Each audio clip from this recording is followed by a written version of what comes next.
Shares of Boston Beer surging today, up 26% on the back of a massive earnings beat, more than doubling consensus estimates. Boston Beer was helped by a surge in demand for hard seltzer, even as bars and restaurants were shut down during the pandemic. Joining us in a First on CNBC interview is Boston Beer CEO Dave Berwick. Dave, congratulations. I mean, I bet you were cheersing those results this morning. A huge jump in the share price. What do you put it down to? Is this people really starting to drink hard at home during the lockdown? Yeah, thank you. Actually, I think the best word to use is grateful, given we look back in March, we would have had no idea we'd be here in July. But what's happening, certainly during the lockdown, people are buying alcohol. In fact, 38% more alcohol based on our numbers. They're picking up in like grocery stores, package stores, and they're drinking. 37% of people are drinking more alcohol. So it's going home and it's being consumed. I think when it comes to hard seltzer, there's some really key consumer trends that have been around for a while that are just being amplified right now, meaning, for example, a move toward health and wellness. People are eating and drinking smarter.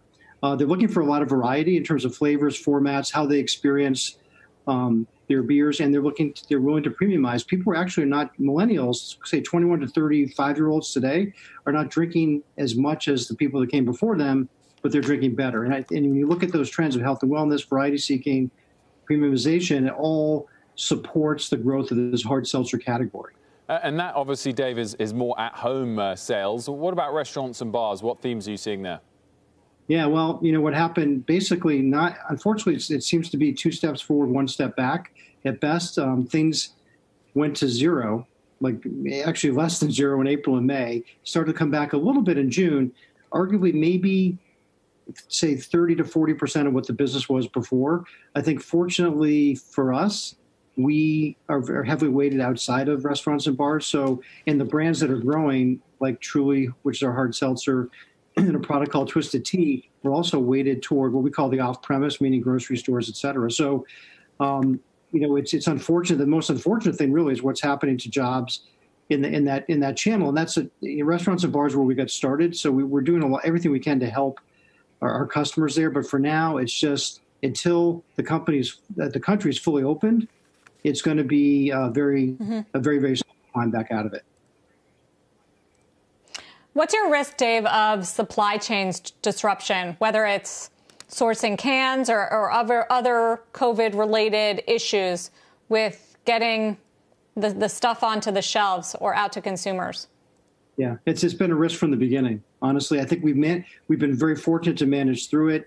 I think one of the first things we did back in early March was do everything we can to make sure that the folks that work in our breweries, our coworkers in Pennsylvania, Ohio, Delaware, had all the safety gear they could have, screening, temperature checks, masks, changing shifts, social distancing, putting people up in hotel rooms, paying for childcare, whatever we could do to make people, at least the people that we could control their lives at work, making them as safe as we could and making them as comfortable as they could be to come back in. But obviously, we rely on other suppliers who have their own businesses. And I think what we've done is take those best practices that we created early on, because we were pretty aggressive about this, and share them very freely with our suppliers so they can implement them in their workplaces. And we've been fortunate. We've seen the COVID spikes come and go and then come back again. We've managed to keep brewing. Right now, as you know, cans are really tough. And we pre-ordered and stored a bunch of cans. More because of the volume expectations. We certainly couldn't foresee a pandemic coming, but we knew we were going to be selling a lot more than we could produce potentially. So we got cans really early. But right now, it's really literally over the balance of the summer is going to be really tight for everybody, and that's in the alcohol business and in the Pepsis of the world are going to have the same challenges. Dave, your stock is not just today, but year to date has been on an absolute tear. It's more than doubled, up 120% year to date, despite all of the challenges that this year has thrown at you, as we've been discussing. Does that make sense to you? 120% gain year to date? I'm not going to question this in our favor. I think honestly, we don't look at the short term. We really don't. We look at we care about creating long-term value. We're a founder company. Our chairman, Jim Cook, started this company back in 1984. It's always been the philosophy. And I think that's really helped us, particularly through this time, because early on, if you look at our first quarter results, they weren't profit-wise, they weren't great because we were investing in all those things I referenced before. in making people safe. And we could care less what it costs to keep people safe. And we're continuing to do that. And I think what's happened is that we're in a category where there's not a lot of growth, right? You're talking on average like zero, low single digits maybe, and we're growing 40+%. And I think we're being rewarded for growth. We're being rewarded for growth, and I think for keeping the business operating as best we can. It's all those young Robin Hood traders that are sitting at home and trading stocks and drinking hard seltzer, Dave. What about beer? You mentioned the category has no growth. When and how do you envision the core brands, Sam Adams, Angry Orchard, getting back to growth again? And what's the pandemic effect there?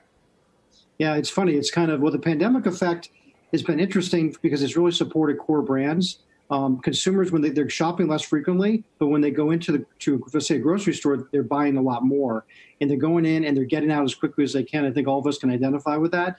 And so people are looking for brands that they know and recognize. And so, for example, Sam Adams Boston Lager, which has been a mainstay for a number of years. Angry Orchard Crisp Apple, another mainstay. Both of those brands for us have been declining over the last 13 plus weeks. They've been growing double digits. So what we're trying to do is make that a habit now for people. And we're investing more behind the brands. We're spending money in advertising to reinforce that experience.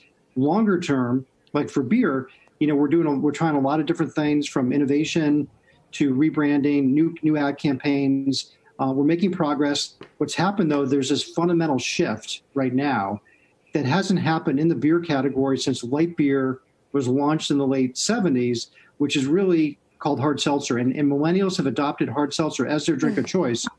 And that's changed everything. So the best we can do is really be there. If that's what they prefer, we got to be there with a great brand for them to buy.